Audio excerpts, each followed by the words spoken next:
안녕하십니까. 네, 반갑습니다. 자, 드디어 마지막 시간입니다. 자, 오늘 감정평가론의 123쪽의 가격 이론 할 차례죠. 오늘 이제 금요일이자 마지막 주말. 근데 이렇게 다들 공부하러 오신 걸 보니까 다들 내년에 꼭 합격하실 것 같습니다. 이 정도의 열정이면. 다들 오늘 뭐 행사가 있지 않을까 싶었었는데요. 그러지 않습니까? 다 제끼고 그러니까 합격을 하실 것 같아요. 자, 지난주에 했던 걸 또 간략하게 좀 복습을 하고요. 그리고 오늘 진도 나가겠습니다. 지난주에 이제 부동산 개발론의 개발의 그 타당성 분석 이런 것부터 시작했었죠. 이 개발이라고 하는 것은 건물 지어 분양하는 거 생각하시라 그랬어요. 근데 이제 다만 택지 개발도 개발이라 그랬죠. 그거 말고 이제 우리가 보통 생각한다면 건물 지어 분양하는 겁니다. 자, 이게 타당하다, 타당하지 않다를 얘기하자면 타당하면은 이제 개발을 하는 거고요. 타당하지 않으면 안 하는 거죠. 그러려면은 이게 돈이 돼야 될 거 아니에요, 돈. 나가는 돈에 비해서 들어오는 돈이 충분히 수익이 돼야 되겠죠. 그거 분석하는 게 타당성 분석이었어요. 근데 그 타당성 분석을 하는 거는 결국은 돈 들어오고 나가는 걸 계산하는 거여서 충분히 그냥 많아서는 안 되고요. 나가는 돈보다 그냥 많아서가 안 되고 충분한 수익성이 있도록 많아야 되겠죠. 그래서 이건 수익성을 분석한다 그랬어요. 근데 이게 다짜고짜 바로 계산이 되는 게 아니라 이걸 하기 위해서는 그 앞 단계에서 자료 수집이 돼야 된다 그랬죠. 근데 그 자료 수집을 하는 그 단계가 지역 경제 분석이라고 해서요. 그 지역의 인구라든가 소득이라든가 산업이라든가 교통이라든가 전반적인 거 다 살펴보는 게 있다 그랬죠. 이게 이제 지역 경제 분석이고요. 그 다음에 시장 분석이라고 그랬죠. 그러니까 무슨 상가를 개발하는 사람은 상가 시장 분석을 해야 되는 거고요. 수요 공급 분석이죠. 오피스텔을 개발하는 사람은 오피스텔 수급 분석을 해야 되고요. 그런 특정 부동산의 수급 분석하는 게 시장 분석이었죠.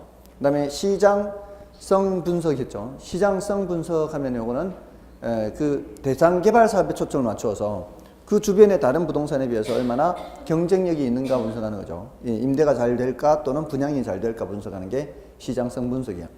그게 이제 넓은 의미에서는 시장 분석, 넓은 의미의 시장 분석을 GCC 이렇게 세분을 했던 거고요. 그 다음에 이제 GCC 타2 했죠. 그 다음에 이제 요거 타당성 분석, 투자 분석 하는데 요거는 경제성 분석이다라고 했죠. 요거는 최종 결정을 내리는 거라 그랬죠. 최종 결정. 이 타당성 분석에서 타당하다라고 하는 것들이 여러 가지가 있을 수 있다 그랬죠. 여러 가지가 있는 경우에는 최종적으로 어떤 것을 선택을 할 건가 결정하는 것이 투자 분석입니다. 자, 이런 것도 하고 부동산 개발의 위험에서 법 시비했죠. 법적 위험, 시장 위험, 비용 위험 이렇게. 혹시 지난주에 제가 알려드렸죠 그거? 토지 이용 규제 그 애플리케이션 안 알려드렸어요? 토지 이용 규제 앱 안 알려드렸어요? 지금 스마트폰 갖고 계시나요? 네, 갖고 계시면 이제 애플 같은 경우에는 앱스토어 그리고 여기 삼성전자 안드로이드 같은 경우에는 플레이스토어죠. 플레이스토어에 가면은 그 어플리케이션을 설치할 수 있지 않습니까? 플레이스토어에서 검색을 하면은 토지 이용 규제라고 검색을 해보세요. 토지 이용 규제. 그럼 토지 이용 규제 내비게이터 나올 거예요. 루리스 해서 나왔나요? 그러면 설치를 한번 해보세요. 설치가 되면은 저한테 좀 알려주세요. 설치가 됐으면.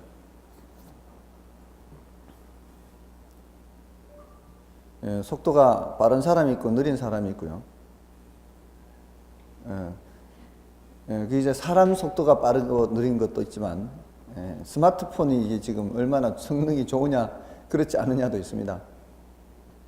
설치되고 있나요? 설치 중인가요? 여러 번 내동댕이 치셨나 봐요. 지금 액정이 다 깨졌습니다.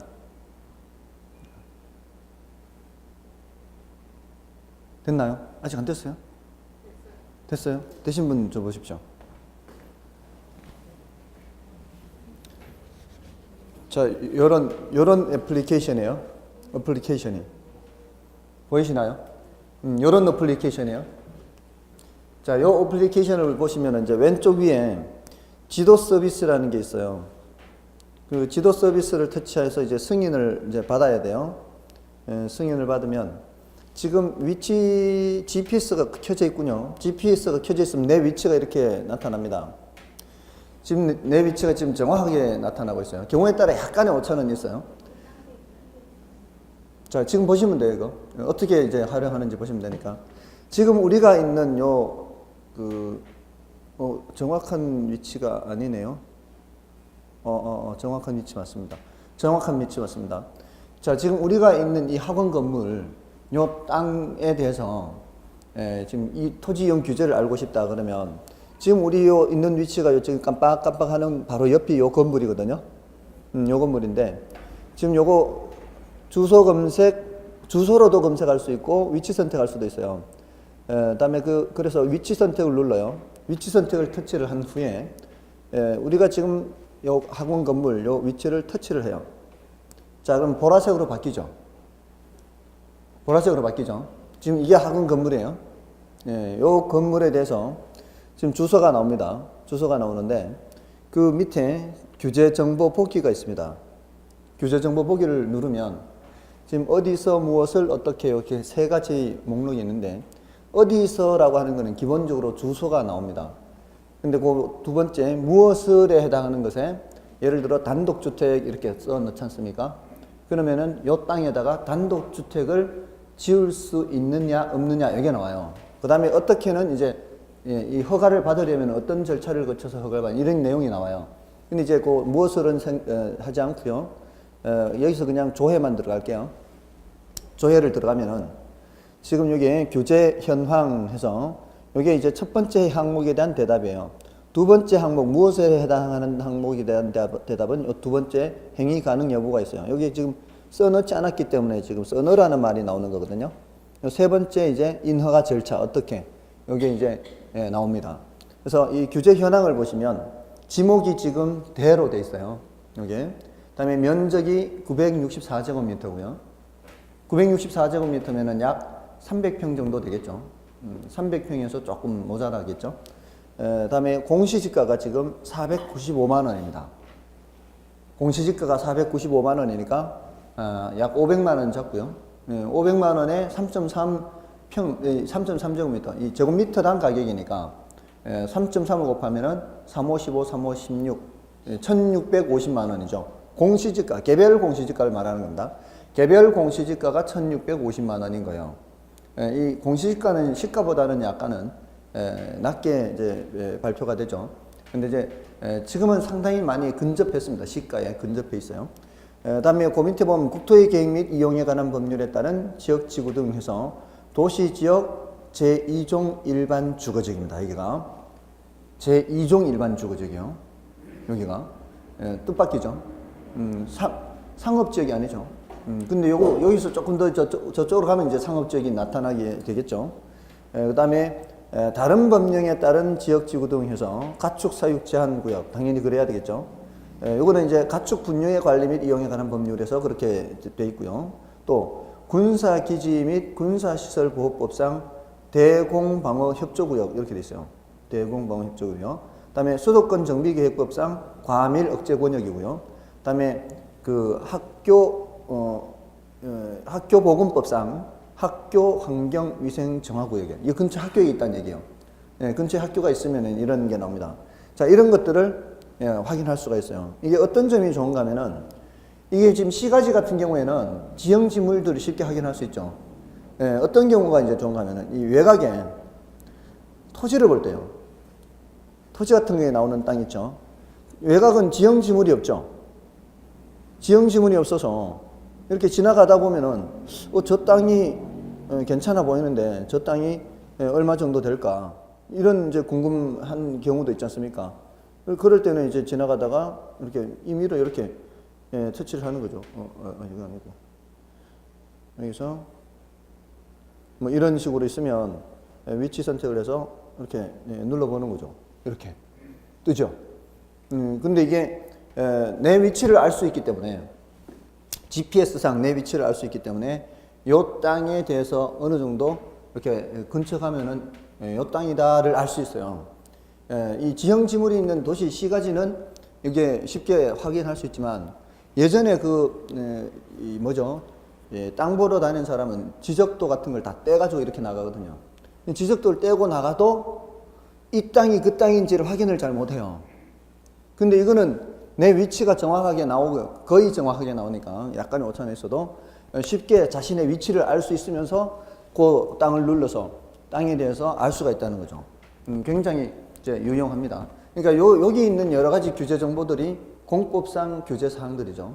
지금 이제 법적 위험 말씀 드리려다가 그런 이제 법적 위험에 이런 공법상 규제 사항들 있죠.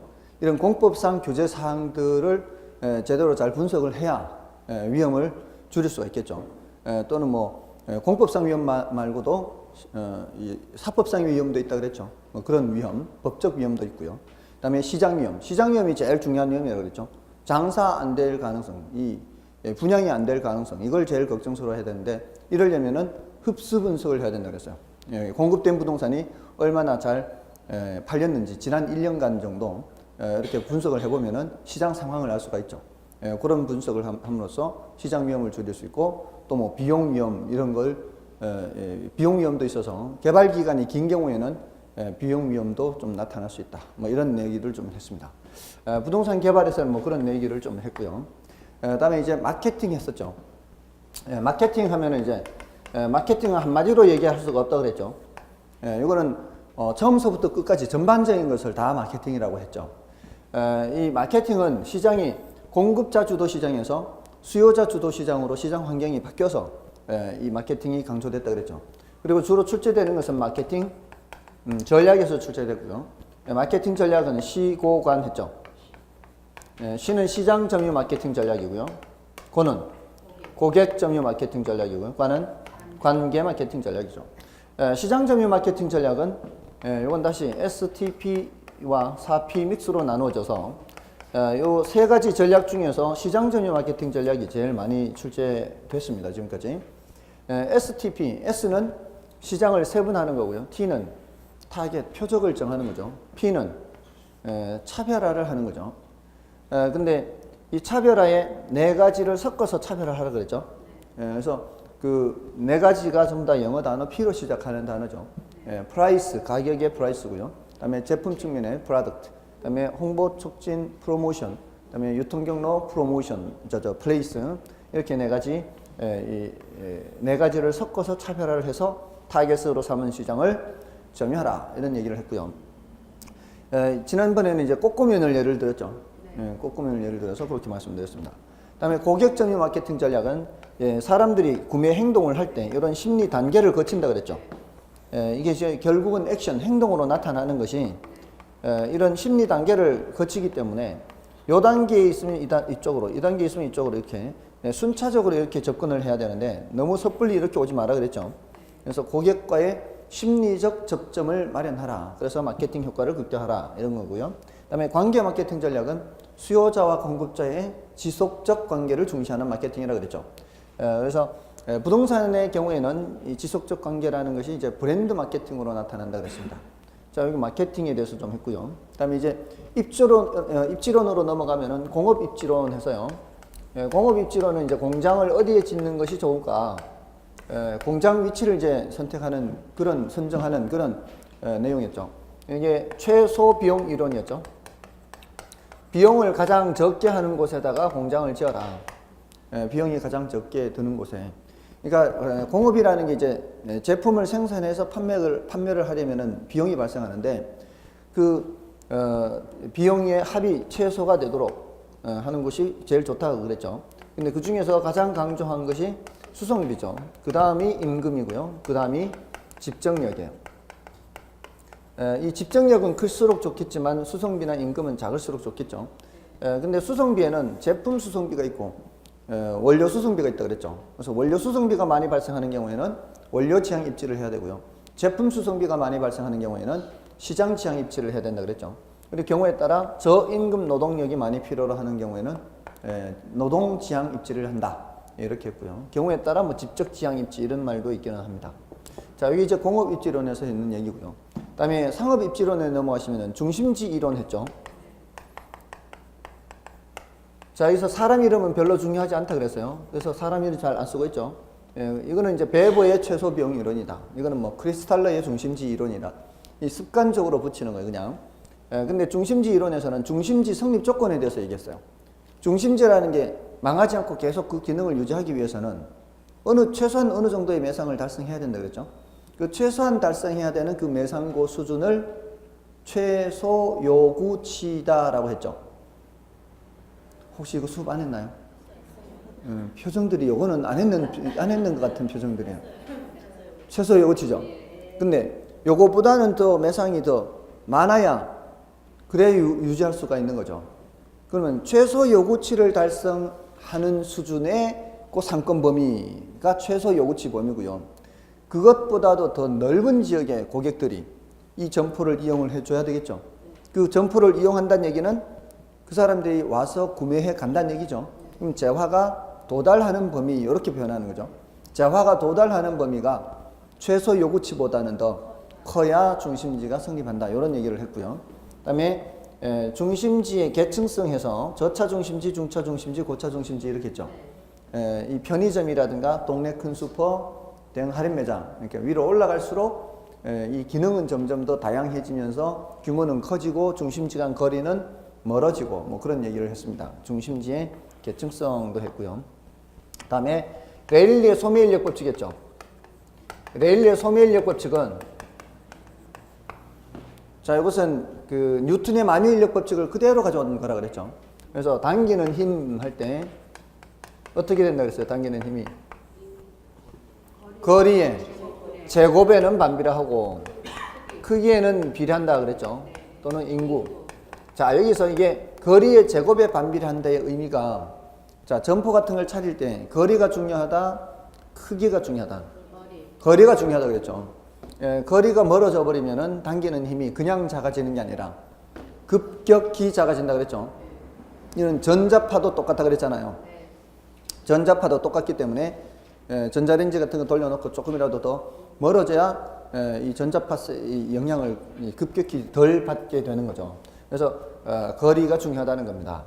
그래서 요거 공식 꼭 기억을 해 두셔야 되고요. 나머지 이제 허프나 이런 거는 이제 나중에 하기로 했고요. 그 다음에 뭐 집집국산 뭐 이런 것도 있기는 했었어요. 집심성 점포, 집재성 점포, 산재도 있고 국부적 집중성 점포, 산재성 점포 이렇게 했죠. 그런 단어들의 뜻은 좀 기억을 해 둬야 돼요. 그래서 집심성 점포하면 배우지의 중심에 입지하는 것이 유리한 점포. 그 다음에 집재하면은 동종업종의 점포가 한데 모여 입지하는 것이 유리한 점포. 가구점 같은 걸 예를 들었었죠. 가구점들이 중심지에는 아니더라도요. 한데 모여 있잖아요, 보통. 그죠? 하나의 점포에서 많은 사람들의, 모든 사람들의 그 취향을 다 다룰 수가 없거든요. 그런 이 품목들은. 그래서 그런 것들은 어떤 점포는 이런 취향을 다루고 또 다른 점포는 다른 취향을 다루고 이렇게 해서 오는 사람들이 자기 취향이 안 맞으면 바로바로 옆집에 가서 알아보고 구매할 수 있게 한데 모여 있어야 유리합니다. 집재성 점포죠. 그다음에 국부적 집중성 점포 하면은 부분적으로 중심지에 입지하는 게 유리한 점포를 말하죠. 국부적 집중이라는 게. 그다음에 산재성 점포는 이제 분산 입지하는 것이 유리한 점포. 편의점 같은 게 대체로 그렇다 볼 수 있어요. 자, 그런 내용들 했고요. 그다음에 이제 지대론 했죠, 지대. 지대론에서 지대론은 200년 전 유럽 얘기 생각하라 그랬죠. 요거는 무슨 지대 이게? 농경지 지대론 했죠. 농경지 지대. 자, 농경지에서 지대 차이가 나는 원인이 뭐라 그랬어요? 비옥도라 그랬죠. 비옥도. 땅이 좋냐 나쁘냐 이런 표현은 시험에 안 나오고 비옥도 이런 말이 나온다고. 그러니까 시험에 나오는 표현으로 기억해야 돼요. 아시겠죠? 예, 그래서 그게 무슨 지대론? 예, 차액 지대론, 차액. 자, 요거는 비옥도 차이가 뭐가 된다? 비옥도 차이가 지대가 된다는 거죠. 근데 그 다음에 또 하나가 더 있죠.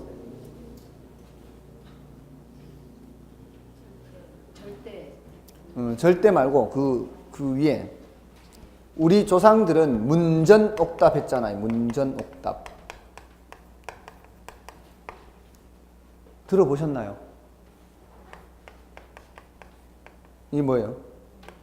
문자죠. 문 바로 앞에 앞전자죠. 옥자가 괜히 썼네. 옥자가 비옥할 옥자예요. 이거 맞나요 혹시? 아니면 할 수 없고 비옥할 옥자입니다. 이제 앞으로는 비옥할 옥자예요. 자, 이거는 뭔가 하면은 여러분들 민법에서 오표시 무효의 원칙 들어보셨나요? 아직 안 했어요? 민법에서? 나중에 할 거예요. 뭐죠? 차고에선가 뭐 하여튼 나올 거예요. 오표시 무효의 원칙 해가지고 내가 미국 달러라고 써야 되는 거를 잘못 써서 홍콩 달러로 썼어요. 예? 근데 홍콩 달러로 썼는데 상대방도 그거를 미국 달러로 받아들였어요. 그럼 뭐예요? 나는 미국 달러라고 생각하면서 홍콩 달러 썼지만 상대방도 미국 달러로 받아들였죠. 그러면 아무 문제 없죠? 이게 뭐라고요? 오표시 무효 원칙. 제가 비옥할 옥자로 썼죠? 여러분이 비옥할 옥자로 받아들였죠? 그거는 이게 비옥할 옥자예요. 아셨죠? 네, 아무 문제 없는 거예요. 네, 문전옥답이 뭐예요? 문전옥답이. 문 바로 앞에 비옥한 논이 있단 말이에요. 문 바로 앞에 가깝잖아요. 이렇게 얼마나 농사짓기 좋아요. 네, 위치에 따라 위치지대. 여기서는 이렇게 나누어서 얘기하는 거고 여기서는 위치를 별로 중시 안 했고요. 여기서는 비옥도는 똑같다고 했죠. 이렇게 했잖아요. 이렇게. 위치지대 이거 그리면 돼 이거. 그래서 도시에 농사 짓는 것들이 다 이쪽으로만 수송한다 그랬잖아요. 이렇게. 그래서 다른 데 팔지도 않고 다른 데서 수입하지도 않고. 기억나세요? 네. 그러니까 이런 공부를 할 때는 머릿속에 연상할 때는 이런 도식화해서 연상을 하고요. 말로 할 때는 이런 이 시험에 문장으로 나오는 표현을 해야 된다고요. 아셨죠? 비옥도 차이. 여기서는 거리가 멀수록 뭐가 많이 발생해요? 수송비가 많이 발생하죠. 그러니까 지대가 점점 작아지는 거죠. 그럼 안으로 들어올수록 수송비가 절약이 되잖아요. 그래서 수송비 절약분이 뭐가 된다? 수송비가 절약되는 만큼 지대는 커질 거 아니에요. 남는 게 많으니까. 남는 게 많은 만큼 토지 주인한테는 더 많이 줘야 된다고요. 토지 주인한테 줘야 되는 게. 됐나요? 자, 이건 누구 입장에서 생각하는 거예요? 토지 주인 입장에서 생각하는 거예요? 아니면은 토지를 사용하는 사람 입장에서 생각하는 거예요? 토지를 사용하는 사람이 줘야 되는 지대를 말하는 거예요. 토지 소유자가 자기가 직접 농사 짓는 게 아니고, 토지 소유자가 자기가 직접 농사 짓는 게 아니고, 토지 소유자가 땅을 빌려줬을 때 거기에 지대 발생하는 거란 말이에요. 됐나요? 책 찾지 마시라고요. 책 찾으면은 나중에 다 지나가 버렸어요. 됐나요? 자, 그 다음에 절대지대. 절대지대는 뭐예요? 자, 이런 땅들이 자, 비옥도가 낮으면 낮을수록 점점 낮아지면은 생산량이 얼마 안 되니까 생산비 빼고 토지 소유자한테 줘야 되는 지대는 점점 줄어들다가 최열등지에는 지대가 있다 없다? 지대가 없다 그랬죠? 줄 게 없으니까. 자, 이것도 거리가 점점 멀어지다 보면은 생산비 빼고 뭐까지 빼야 돼 이제? 수송비까지 빼고 맨 끝에 있는 한계지에는 지대가 있다 없다? 이런 땅에는 지대가 없다 이렇게 되잖아요. 근데 현실적으로 그런 땅에도 뭐가 있더라? 지대가 있더라. 그게 바로 절대지대라고 했어요. 그게 어떻게 해서 생기는가 하면은 그 생산비만큼을 다 안 준다고 농민들한테. 생산비만큼을 줘야 농민들이 다시 1년간 먹고 살고 아무 문제 없이 농사를 다시 지을 텐데 생산비만큼을 다 안 주고 먹어야 될 양식 중에 일부를 지대로 가져간단 말이에요. 그러니까 봄이 되면은 굶는 사람이 나온다 그랬죠. 그게 현실이란 말이에요. 현실. 봄에 양식이 부족해서 굶는 사람이 나타나는 게 현실이라는 거예요. 그래서 이런 이 절대지대는 토지 소유 자체로부터 지대가 발생한다 그죠? 토지 소유 자체로부터 지대가 발생해요. 자, 그렇게 해서 차익지대, 위치지대, 절대지대. 우리 교재에 있는 순서를 바꿔서 설명을 드렸어요. 다음에 이제 동심원 이론, 선형 이론, 달심이라서 도시공간 구조론 했죠. 도시공간 구조론, 또는 도시 내부 구조론. 자, 이거는 100년 전쯤이라고 그랬죠. 여기 이제 동선다 했어요. 동선다. 자, 이게 동심원 이론은 요걸 다시 그리는 거고, 그죠? 이게 이제 두 번 그리는 거 이게. 근데 이제 처음에는 이렇게 그려요. 여기서는 동심원 이론에서는 여기 이제 중심 업무지구고 요 주변에 주거지. 그러다가 이제 주거지였는데 처음에는 주거지였는데 도시가 더 커지게 되면은 바깥이 개발이 된다 이 말이에요. 바깥이 개발이 되면서 여기는 이제 다른 모습으로 바뀌어 가는데 조금은 중심 업무지구도 확장이 되고 여기는 이제 낡아지면서 이 도심의 뒷골목 같은 동네로 변해간다고요. 그래서 천이지대, 전이지대, 우범지대라고 할 수 있잖아요. 그래서 범죄 발생 빈도도 높고 또 질병 발생 빈도도 높고 이런 데가 천이지대, 전이지대예요. 그 다음에 여기는 이제 주거 환경이 별로 안 좋은 이 근처에는 저소득 주거지대가 형성되고 그 바깥은 고소득 주거지대가 되고 그 다음에는 통근자, 이 도시 외곽에서 도심으로 출퇴근하는 통근자들이 자리 잡게 된다. 전부 다 주거지 분화 현상이죠. 처음서부터. 주거지 분화 현상과 관련해서 이렇게 도시 성장 구조를 얘기한 최초의 이론이고, 선형 이론은 이걸 발전시킨 이론이죠. 이거는 뭘 강조했어요?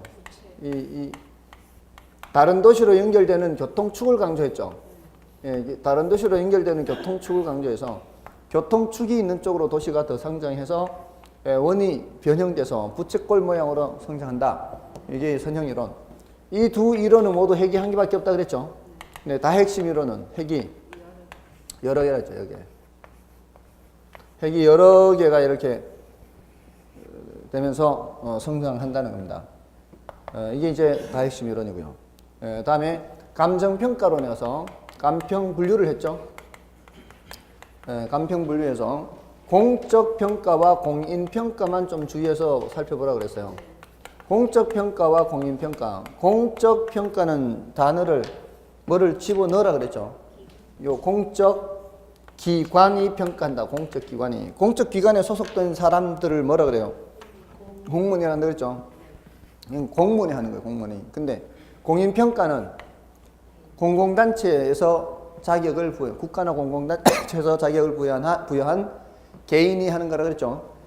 공적으로 자격을 인정했다 이 말이죠. 그래서 우리나라는 어떤 제도? 공인평가제도라고 했죠. 공인감정평가사가 있다고 그랬죠. 그 외에 필수평가, 임의평가 반드시 해야 되느냐 안 해도 되느냐, 공익평가, 사익평가, 공익목적이 이용되느냐 사익목적이 이용되느냐, 법정평가, 법에 정한 대로 평가하는 것. 그래서 필수평가는 공익평가와 법정평가하고 연결되는 거고요. 임의평가는 사익평가와 연결이 되는 편입니다. 그거보다는 이제 현조기소 일부보가 더 중요하다 그랬죠. 현조기소. 현은 현황평가요. 현은 현황평가. 현재 상태대로 보고 평가하는 게 현황평가. 이 현황평가의 대표적인 게 이 건부지 평가예요. 건부지. 자, 지상에 건물이 있는 상태의 이 땅을 뭐라 그랬어요? 건부지라고 그랬죠. 지상에 건물이 없는 상태의 땅은 낮이라 그랬잖아요. 자, 이 낮이 상태로는 1억인데 지상의 건물이 철거비가 1,000만 원 발생하는 경우에 건물, 쓸모없는 건물이 지금 땅 위에 있다면, 자, 이 건부지 가격은 얼마가 되겠어요? 이 건부지 가격은 9천만 원 되겠죠. 이걸 이제 건부지 평가라고 한다고요. 건부지 평가를 한다는 것은 지상에 있는 이 건물 상태를 반영해서 그 상태, 지금 현재 상태대로 평가하는 거죠. 근데 이걸 질문을 할 때 만약에 건물이 없다면 얼마인가요? 이렇게 하면은 1억이라고 대답해야 된다 그랬죠. 만약에 없다면 이게 바로 뭐예요? 조건이죠. 조건. 만약에 없다면. 맞나요? 그게 무슨 평가? 조건부 평가요. 조건부 평가는 나지 상정 평가라고. 나지 상정 평가. 나지란 얘기예요. 나지가 아니란 얘기. 지금 얘가 나지가 아니니까 나지 상정 평가한다 이 소리죠. 됐나요? 자, 조금 전에 제가 루리스 그거 펼쳐 보여드렸죠. 이게 땅이 495만 원이에요. 495만 원. 자, 그게 언제적 가격인지 아세요? 495만 원이? 제곱미터당 가격이? 3년 전의 가격인지 1년 전의 가격인지 어찌 알까요? 그래서 법으로 정해놨어요. 그걸 언제적 가격인지를 말을 해줘야 알 거 아니에요. 그래서 법으로 정해놨어요. 매년 1월 1일 가격이. 매년 1월 1일 가격. 그거를 언제 공시하는가 하면은 5월 31일까지 공시를 해요. 1월 1일자 가격을 1월 1일 날 발표를 못 합니다. 작업을 해야 될 거 아니에요. 그 작업을 이 개별 공시지가를 하기 위해서는 먼저 전국에 3,800만 필지 약 3,800만 필지의 토지가 있는데 그 중에서 50만 필지를 표준지로 뽑아가지고 샘플로 뽑아서 50만 필지를 먼저 발표해요. 그거를 이제 국토교통부 장관이 해요. 들으세요, 그냥 지금은. 국토교통부 장관이 하는데 그 국토교통부 장관이 그 50만 필지의 토지 가격을 이거 해야 되는 겁니다. 나중에 해야 돼요, 결국은. 지금 미리 약간 말씀드린 거예요. 예, 이걸 시군구장한테 보내줍니다. 그리고 이 표를 같이 보내줘요, 표를. 예, 이 국토교통부 장관은 전문가인 감정평가업자한테 의뢰를 해서 50만 필지를 산정하고요. 예, 그 전문가들이 표를 만들어서 토지가격 비준표라고 해서 전문가가 아니더라도 이 표를 보고 비교해서 그 옆에 다른 토지를 평가할 수 있게끔 표를 함께 줘요. 그러니까 표준지가 한 80개 중에 1개꼴로 표준지예요. 80개 중에 1개꼴로 표준지예요. 그러면 나머지 70 몇 개는 그 표준지 보고 주변의 토지들을 공무원이 해야 돼요. 공무원이. 이런 절차들이 있기 때문에 1월 1일자 가격을 1월 1일자 발표를 못하고 개별 공시지가는 5월 31일까지 공시를 해요. 자, 매년 한 번 공시를 해요. 자, 그러면은 지금 우리가 보고 있는 아까 봤던 그거는 언제 공시한 거예요? 지난 5월 달에 공시한 거예요. 그게 1월 1일자 가격이라고요. 그럼 내년 또 5월 31일까지 1월 1일자 가격을 또 공시하겠죠. 그러면 자, 이 공시한 정보를 몇 년간 사용하는 거예요? 1년간 사용하는 1년간. 한 번 공시하면 그걸 1년간 사용한다고요. 자, 그러면은 제가 아까 이거 우리 위치 이게 터치하니까 보라색으로 바뀌었죠. 자, 그러면 그거를 지금 우리는 여기 있으니까 어떤 건물이 있는지 알지만 제가 딴 데 가서 다른 사람이 이 건물 위치를 터치를 하면은 여기에 어떤 건물이 있는지 어찌 알겠습니까? 그죠? 그렇잖아요. 그 건물이 1년이라는 시간 동안 불이 나서 멸실됐다가 아무것도 없는 상태였다가 다시 또 건물을 새로 지을 수도 있고 지상의 건물 상태는 수시로 바뀌지 않나요? 지상의 건물 상태는 수시로 바뀌니까 이 땅 가격 공시를 할 때 그 1월 1일자에 있던 건물 상태를 보고서 현황 평가를 해야 될 것 같아요? 아니면은 아무것도 없는 조건부 평가를 해야 될 것 같아요? 조건부 평가를 해야 된다고요. 공시지가 평가할 때는 조건부 평가해야 된다고요. 됐나요? 네, 그래서 이런 걸 공부하는 거고, 기한부 평가는 뭐였어요? 내년 5월 1일 가격 구해주세요. 뭐 이런 거. 소급 평가는 지난 5월 1일 가격 구해주세요. 이런 거라고요. 그렇죠? 다음에 이제 마지막 1구부 했죠. 1구부. 일괄평가, 구분평가, 부분평가죠. 일괄평가는 한꺼번에 하는 거죠. 이거는 일체로 거래되거나 하는 경우, 일체로 거래. 단독주택의 경우에는 땅값하고 건물값하고 각각 계산해서 거래하는 게 별로 없죠. 그냥 한꺼번에 일체로 거래를 해버려요. 그런 경우에는 굳이 나눌 필요 없단 말이에요. 그 다음에 용도상 불가분의 관계 있을 때도 이때는 한 번에 평가하고 말아버리는 거죠. 구분평가는 키워드가 뭐였어요? 가치를 달리하는 경우예요. 한 필지라 할지라도 여기에 주거지역, 여기에 상업지역 이렇게 도시계획선이 지나가게 되면은 땅값이 다르죠. 예, 그러면은 각각 하게 되는 거예요. 각각. 근데 부분평가는 어떻게 기억하라고 그랬어요? 부분만 평가한다 그랬죠. 부분만. 부분만 평가하는 거는 원칙적으로 허용이 안 돼요. 일체로 이용되고 있는 물건의 일부만 평가하는 것은 허용이 안 되지만 특수한 목적이나 합리적 조건이 수반되는 경우에는 이 부분만 할 수 있다고요. 그래서 구분평가와 부분평가 헷갈리지 않도록 하라고 했죠. 됐나요? 자, 이렇게. 자, 여기까지 했고요. 자, 이제 가치와 가격. 자, 이거 이제 설명드립니다. 123쪽에 이제 부동산 가치와 가격 하는데 지금 단계에서는 몇 가지만 좀 말씀을 드리겠습니다. 가치라는 거 하고요. 가격하는 거 하고 가치 하면은 좀 생각이 좀 어떨까요? 이 물건의 가치가 얼마일까요? 이거 마이크 가치가 이러면은 딱 부러지게 이렇게 말을 하기가 쉬워요? 아니면은 좀 막연해요? 좀 막연하죠. 가치가 얼마다 막연해요. 근데 이게 가격이 2만 원이다 그러면 그 정도야? 이렇게 와닿죠. 예, 이게 가격은 이제 와닿는 게 2만 원이다 그러면 와닿는 것이 이거는 구체적이기 때문에 그렇고요. 좀 막연한 거는 추상적이기 때문에 그래요. 가치라고 하는 거는 추상적이라고요. 가치하는 것은 추상적이고 가격하는 것은 이건 이제 구체적이에요. 대체로 우리가 딱 꼬집어서 말을 할 수 없는 것들은 대체로 어떤 것들이에요? 그런 것들은 대체로 추상적인 것들이에요. 우정하면 뭐예요? 우정. 이게 좀 막연하죠. 이 추상, 이런 게 추상. 사랑, 우정, 이런 거는 좀 추상적인 거죠. 그죠? 그래서 이 막연한 것들, 이건 추상적이에요. 근데 얼마나 사랑해? 나 1억 원어치 사랑해. 이러면은 좀 구체적이 될 수 있을란가요? 아무튼 자, 이 가치라는 게 추상적이기도 하고요. 또 이제 어떤 측면이 있는가 하면은 그 우리 진품 명품 골동품 평가할 때 진품 명품 프로그램 지난주에 말씀드렸었나요? 그 골동품이 나왔을 때 이게 이제 경제적 가치를 가액으로 나타내잖아요. 결국은 이게 얼마나 가치가 나가는지 처음에는 좀 막연하지 않나요, 다들?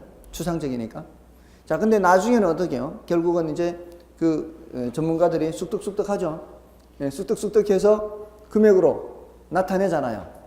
자, 그러면은 이제 가액으로 딱 나타내는 순간, 그 정도야? 이렇게 될 거 아니에요. 근데 그 쑥득쑥득 하는 그 세 사람인가 네 사람인가 있잖아요. 이 사람들이 다 견해가 똑같았을까요? 다 견해가 똑같지는 않았겠죠. 조금씩은 차이가 분명히 있었을 거란 말이에요. 근데 결국은 하나로 딱 표시를 한 거잖아요. 그러면은 그 표시하기 전에 각각의 전문가들이 갖고 있는, 머릿속에 갖고 있는 그 가치에 대한 판단, 이건 주관적이라고 볼 수 있는 거예요. 그러니까 이 가치는 주관적인 성격이 강해요. 근데 일단 가액으로 딱 표시를 한 순간 그건 뭐가 되는 거예요? 객관적이 되어버리는 거죠. 그건 설령 거기에 참여했던 전문가도 그 물건을 사게 된다면 그 금액으로 사야 된다는 거죠. 그러니까 어떤 현상이 나타나는가 하면은 그 물건에 대해서 더 높은 가치를 매긴 사람은 당연히 살 겁니다. 그죠? 그 물건에 대해서 더 낮은 가치를 매긴 사람은 안 살 거란 얘기죠. 그러니까 저 같은 경우에는 제가 사과를 좋아하지 않습니까? 사과가 하나에 1,000원이에요. 자, 근데 저는 사과를 좋아하는 사람이니까 이게 웬만해가지고는 사 먹습니다. 그러니까 저 같은 사람은 효용을 굉장히 많이 얻는 편이죠. 제가 생각하기에는 1,000원보다 훨씬 높은 가치를 1,000원 주고 사 먹으니까. 근데 그게 왜 1,000원의 거래가 되고 있을까요?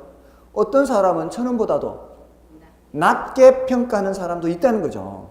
그런 사람들 덕분에 제가 싸게 사 먹는 것일 수도 있습니다. 그죠? 그게 시장에서 딱 균형으로 나타낸 것이 바로 뭐로 나타난 거예요? 가격으로 나타난 거죠. 이게 시장에서 균형으로 나타난 게. 다른 물건들도 다 마찬가지입니다. 그렇지 않겠어요? 그거를 그 시장에서 거래되는 가격보다 낮게 평가를 하는 사람들은 그 물건을 안 살 거란 말이죠. 됐죠? 자, 그게 이제 가격이라고 하는 것은 그런 이 구체적으로 객관적으로 나타난 값이다 이렇게 볼 수 있고요. 이 가치를 화폐로 표현한 것이다. 이렇게 나타낼 수도 있겠죠. 맞나요? 가치를 화폐로 표시한 것이 가격이다. 이렇게. 자, 그런데 이게 가치하고 가격이 늘 일치하는 게 아니라는 거예요. 오차가 있을 수 있다는 거죠. 자, 이 오차가 있다는 거를 매스컴에서는 뭐라고 표현해요? 거품이 끼었다는 거예요. 거품이 끼었다는 게 뭐예요? 지금 시장에 거래되는 가격이 그 물건의 실제 가치보다 너무 높게 거래되고 있다는 얘기예요. 이게 거품이 낀 거예요. 근데 거품은 어떻게 된다 그래요? 거품이 결국은 빠진다 그러죠. 거품이 빠진다 또는 거품이 꺼진다. 그런 말 하죠. 그거는 이 오차라는 현상이 오래 지속된다 그렇지 않다. 오래 지속되지는 않는다는 얘기예요. 이게 오차라는 게 거품이 끼었다 이렇게 하고 또는 IMF라든가 이런 시기에는 지나치게 저평가되는 거죠. 저평가되면은 그때는 이제 저평가된다는 게 뭐예요? 실제 가치보다 낮게 거래가 된다는 얘기는 나중엔 또 다시 가격이 올라갈 수도 있다는 얘기예요. 그래서 이런 현상은 단기적이고요. 이런 현상은 장기적인 현상이에요. 장기적으로는 가치와 가격이 일치한다는 거죠. 우리 시험에 이렇게도 나와요. 가치와 가격은 단기적으로는 일치하지만 장기적으로는 괴리된다. 오차가 나타난다. 이렇게. 그러면 틀린 지문이에요. 됐나요? 자, 그런 식으로. 별로 어렵지 않게 묻죠. 그 외에 이제 뭐 나중에 좀 더 설명을 드릴 건데요. 뭐, 가치는 일정 시점에 여러 가지가 있지만 가격은 하나의 값으로만 나타낸다.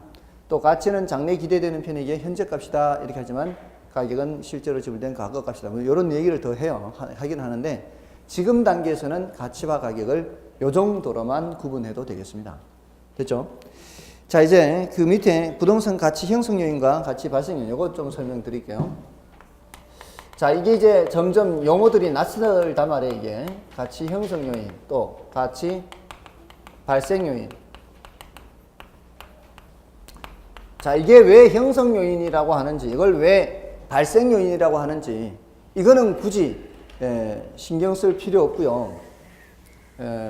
이 단어에 요 단어를 자꾸 무슨 뜻이다 생각하려고 하지 마시고요. 보통 우리가 어떤 이제 공부를 할 때는 그 단어의 뜻을 알 수 있다면은 그러면은 물론 공부하기가 훨씬 괜찮은 경우가 많아요. 예를 들어서 뭐 어떤 단어가 있을 수 있을까요? 그 단어.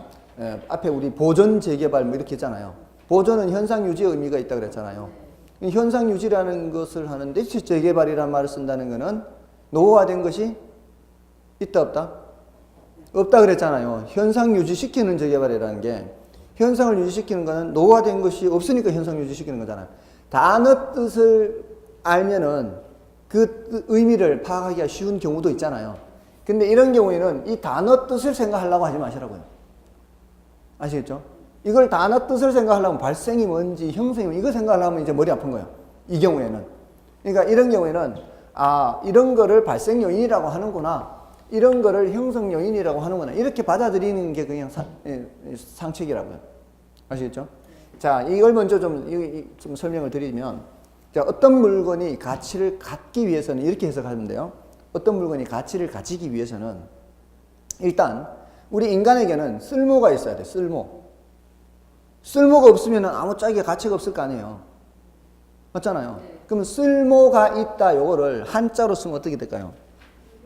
유용. 쓸 용자 있을 유자 이렇게 되겠죠.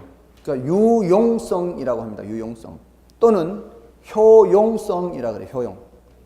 효용을 다른 말로 쓰면 이제 만족이라고 할 수 있어요. 어떤 물건이 인간에게 얼마만큼이나 만족을 주느냐 하는 거예요. 자, 우리가 보통 이런 말을 쓰기도 하죠. 개똥도 약에 쓰려면 없다. 개똥이라는 게 효용 가치가 있는 물건이다, 없는 물건이다. 없는 물건이라는 얘기예요, 평소에는. 평소에는 없는 물건이니까 개똥도 약에 쓰려면 없다. 이런 말을 쓰는 거 아니에요. 근데 약에 쓰려고 할 때는 그때는 효용이 있는 거죠. 일단 가치를 갖기 위해서는 뭐를 가져야 된다고요? 효용성 또는 유용성이 있어야 돼요. 가치를 갖기 위해서는 효용성이 있어야 돼요. 유용성, 다른 말로 자, 그런데 효용성만 있으면 가치가 발생할까요? 아니면은 다른 것이 더 있어야 될까요? 아니면 그 각각이 있으면은 가치가 발생할까요? 지금 이걸 질문하기도 해요. 이걸. 자, 들어보세요. 자, 우리가 마시는 공기는 효용성이 있어요, 없어요? 효용성이 있죠? 그죠? 없으면 죽잖아요.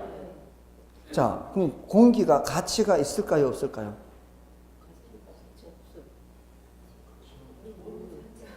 자, 여기서 가치를 이제 가치는 여러 가지 가치가 있거든요. 사랑도 가치고 이 돈도 가치고 다 가치예요. 근데 사랑이 더 중요하냐, 돈이 중요하냐, 이럴 때 말하는 그런 가치 말고요. 우리 감정평가에서는 무슨 가치를 따져요? 경제적 가치를 따지는 겁니다. 감정평가에서 무슨 가치를 따진다고요? 경제적 가치를 따지는 거라고요. 돈 주고 사고 팔고 하는 그런 물건, 그런 경제적 가치. 공기가 경제적 가치가 있어요, 없어요? 없잖아요. 그죠? 경제적 가치는 없어요. 자, 왜 없을까요? 효용이 엄청난데. 흔하니까. 너무너무 많으니까. 자, 분명히 효용성이 있는데도 불구하고, 공기가 효용성이 있는데도 불구하고 가치가 없잖아요. 그럼 가치를 갖기 위해서는 흔해서는 안 된다는 거죠. 희소해야 된다는 거죠. 희소성이라고 해요. 희소성. 근데 그걸 절대적 희소성이라 안 하고 상대적 희소성이라고 그래요. 왜 그러냐면은 아무리 물리적으로는 많아도요, 인간의 욕망을 충족시켜 주기에 부족하면은 그때는 희소하다 그래요. 아무리 물리적으로 많아도. 자, 물 같은 경우에 우리나라 꽤 많은 편이거든요. 옛날에는 말할 것도 없고요. 대동강물 팔았다는 얘기가 얘기거리가 되는 이유가 뭐예요? 대동강물 누가 팔았어요? 김삿갓이에요. 김선달이에요. 예, 김삿갓은 그 시 쓰고 다녔던 사람이고, 김선달이죠. 김선달. 예, 김삿갓은 그 김삿갓은 이제 고향이 영월인가 하여튼 영월에서 김삿갓 김삿갓 면이 있어요. 면. 옛날엔 거기가 하동면이라는 곳이었는데, 거기가 김삿갓 면으로 바뀌었어요. 왜냐하면 거기에 김삿갓 그 생가터와 그 묘를 거기 이제 그 조성해 놨거든요. 그 이제 김삿갓인데, 그 김삿갓이 그렇게 된 이유가 있어요. 김삿갓이 이제 숨어 살던 처지였어요. 그 신분을 숨기고. 왜냐면은 그 할아버지인가가 그 1800년대인가 뭐 홍경래난이 있었죠. 홍경래난 때 이 토벌군으로 갔다가 싸우다 전사한 게 아니라 투항을 한 거예요. 항복을 한 거죠. 관군이 그 저기에 반란군에 투항을 하니까 이제 역적이라고 해가지고, 그래서 이제 쫓겨가지고 이제 목숨을 부지하기 위해서 도망가서 영월 이 산골에 들어가서 살았던 거예요. 그러니까 이제 신분을 안 가르쳐 줬죠, 어머니가. 신분을 안 가르쳐 줬는데, 이제 영월 읍내에 이제 과거를 보러 가요. 그게 이제 옛날엔 소과 대과라고 했어요. 소과는 지방에서 보고요.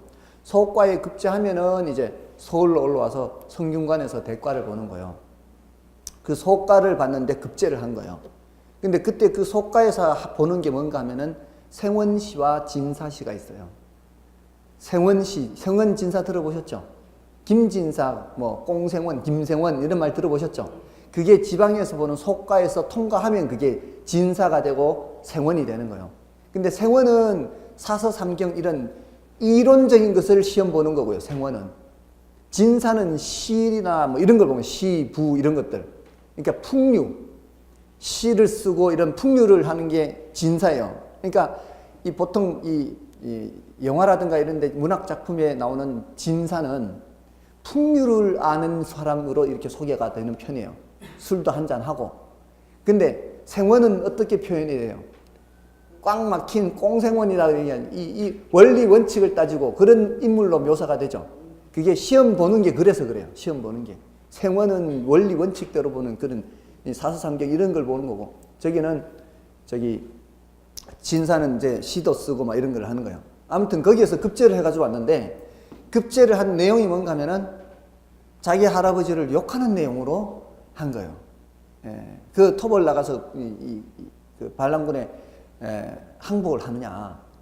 근데 이제 그 시를 가져와서 이제 어머니한테 이제 얘기를 하니까 이제 그제서야 이제 얘기를 해준 거죠. 예, 사실은 너희 할아버지다. 그랬더니 이제 옛날에는 그 군사부 일체라 그랬죠. 군사부 일체. 예, 자기 조상을 욕되게 했다고 하늘을 못 본다고 해서 그때부터 삿갓을 쓰고 이제 전국을 돌아다니면서 시를 쓴 거죠. 그게 김삿갓이고 대동강물 판 거는 김선달이죠. 김선달. 자, 물을 팔았다는 얘기가 왜 얘기거리가 되겠어요? 그 당시는 돈으로 사고 파는 게 아니었단 말이야. 그때는 흔한 게 물이란 얘기죠. 아무 데서나 그냥 물을 쉽게 구할 수 있는 거죠. 우리가 먹고 쓸 수 있는 깨끗한 물을 쉽게 구할 수 있었단 말이야. 근데 이제는 그렇지 않죠. 이제는 우리나라는 그래도 비교적 물이 많은 나라 중에 속해요. 비교적. 근데 우리나라도 이젠 깨끗한 물, 그런 물들은 이제 돈을 주고 사야 될 만큼 희소해졌다는 거죠. 희소. 물리적으로 아무리 많을지라도 인간의 욕망을 충족시켜주기에 부족하면은 부족한 거예요. 그거를 상대적 희소성이라고 그래요. 상대적 희소성. 자, 말은 길었지만 결국 기억해야 되는 거는 어떤 물건이 가치를 발생시키기 위해서는 효용성만 있으면 된다, 안 된다? 안 된다. 뭐도 있어야 된다? 희소성이 있어요. 무슨 희소성? 상대적 희소성. 이거는 인간의 욕망을 충족시켜 주기에 부족하면 희소다. 이렇게 해석이 돼요. 자, 거기에다가 유효수요가 있어요. 유효수요. 자, 이게 뭔 소린가 하면은 앞에 우리 수요 공급할 때 했어요. 수요 공급할 때 구매 의사와 지불 능력도 있어야 된다 그랬죠. 애들은 가라 그랬죠. 애들은 필요 없어요. 자, 이거는 뭔 소린가 하면 이 공급자 입장에서 마케팅을 할 때도요. 어떤 제품의 가격 전략을 정할 때도 이 정도의 고가의 상품을 시장에 내놨을 때 이걸 과연 살 수 있는 유효 수요가 있는지를 보고 해야 돼요. 예를 들어 10억대가 넘는 뭐 무슨 부가티인가 무슨 뭐 그런 자동차 있잖아요. 자, 이런 자동차 이 정도의 성능에 이 정도의 그 뭐 이 기능의 디자인의 이런 자동차를 과연 10억보다 더 주고 10억이라는 고가로 주고 살 만한 사람이 있을까? 이런 것도 고려해야 된다고요. 그런 것들이 다 뭐를 고려해서 판단해요. 유효수요. 이게 그러한 유효수요가 없으면은 물건을 내봤자 안 팔리겠죠. 그런 거는 거래가 될 수가 없어요. 그래서 효용성, 상대적 희소성, 유효수요 이런 것들이 상호 결합이 되어야 가치를 발생시킨다. 이렇게 얘기를 해요. 이 세 가지만 있어서는 안 되고. 근데 어떤 학자는 여기에다가 이전성을 추가로 들기도 해요. 이전할 수 있느냐 이거야. 여기서 말하는 이전성은 물리적 이전성이 아니고요. 권리의 이전성이에요. 이전을 할 수가 있어야 되겠죠. 왜 권리 이전성이에요? 우리가 아파트 팔 때 아파트를 이렇게 가져다 이렇게 주는 게 아니라 등기부상 권리자를 바꾸는 거죠. 이렇게 해서 가치가 발생한다. 자, 여기에 가치 발생 요인에 영향을 미치는 요인을 가치 형성 요인이라 그래요. 그렇게 기억하세요. 가치 발생 요인에 영향을 미치는 게 형성 요인이다. 이것도 나중 되면은 잘 기억을 못 할 거예요. 시험에 그렇게 나오거든요. 가치 형성 요인에 영향을 받아서 가치 발생 요인이 이렇게 해야 되는데 가치 발생 요인에 영향을 받아서 이러면은 안 되는 거예요. 예? 그래서 그것도 한참 지나면 또 까먹을 거라고요. 그러니까 이렇게 기억하세요. 형성에 형이 있죠. 여기 동생 있죠. 동생. 형이 동생한테 영향을 받는다. 이렇게. 됐나요? 아니지. 형이 동생한테 영향을 준다. 이렇게. 동생이 형한테 영향을 받는다. 이렇게. 됐나요? 그래서 동생 이름이 효상유입니다. 동생 이름이 효상유고 그럼 형 이름은 뭐냐? 형 이름은 일지계예요. 일지계가 효상유한테 영향을 미친다고요. 일이 뭐냐? 일은 일반 요인이고요. 지는 지역 요인이고요. 개는 개별 요인이에요. 일지계가 어디에 영향을 미친다? 일지계가 효상유한테 영향을 미치는 거예요. 형성 요인이 발생 요인한테. 자, 그럼 지역 요인의 몇 가지를 한번 볼까요? 어떤 지역의 인구가 증가해요. 자, 요 주변 지역의 인구가 증가해요. 자, 요 주변 지역의 인구가 증가하면은 요 상업용 부동산의 입장에서는 배우지가 좋아지죠. 배우지가 좋아지면 요거 새 얻어가지고 장사를 하면 뭐 하나라도 장사가 잘 되겠죠. 자, 그러면은 인구가 증가하면 요런 상업용 부동산의 효용성이 어떻게 해요? 효용성이 올라가겠죠. 효용성이 올라가면 이러한 부동산에 대한 수요가 증가하겠죠. 그럼 가격이 올라가겠죠. 영향을 받는다고요. 그 다음에 여기에 이 동네 행정 규제가 강화돼요. 행정 규제가 강화되면은 이런 부동산을 더 이상 지을 수가 없어요. 이런 부동산을 더 이상 지을 수 없으면 이런 부동산이 귀해지죠. 희소성이 커지죠. 희소성이 커진다면 이런 물건이 더 이상 공급이 잘 안 되죠. 공급이 잘 안 되거나 줄어들거나 이러면은 가치가 또 올라가겠죠. 그러면서 가격도 올라가겠죠. 자, 얘네들이 어디에 영향을 미친다고요, 지금? 얘네들이 효용성이나 상대적 희소성이나 이 지역의 소득이 증가하면은 이 지역의 유효 수요가 증가하겠죠. 맞나요? 개별 요인도 마찬가지야. 이 건물이, 이 아파트가 몇 층이냐, 몇 호냐에 따라서도 효용성이 다르고 그럴 수 있죠.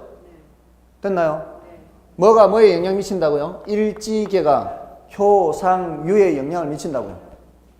됐나요? 형이 동생한테 영향을 미쳐서 수요 공급에 결국 영향을 미쳐서 이렇게 가격이 결정된다고요.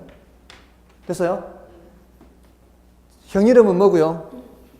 일지계, 동생 이름은 효상유. 그 일지가 지역 요인이나 개별 이런 것들이 효용성이나 상대적 이런 데 영향을 미친다고요. 그래서 가치가 발생하게 되는 거예요. 됐나요? 됐죠? 자, 일지계 효상유. 이렇게 기억하시면 되겠습니다. 자, 다음에 나머지는 이제 부동산 가격 특징 요거는 이제 뭐 나중에 말씀을 드려도 되니까 일단은 지금은 요 정도로 하고요. 125쪽 이제 부동산 가격 원칙은 좀 쉬고 가도록 하겠습니다.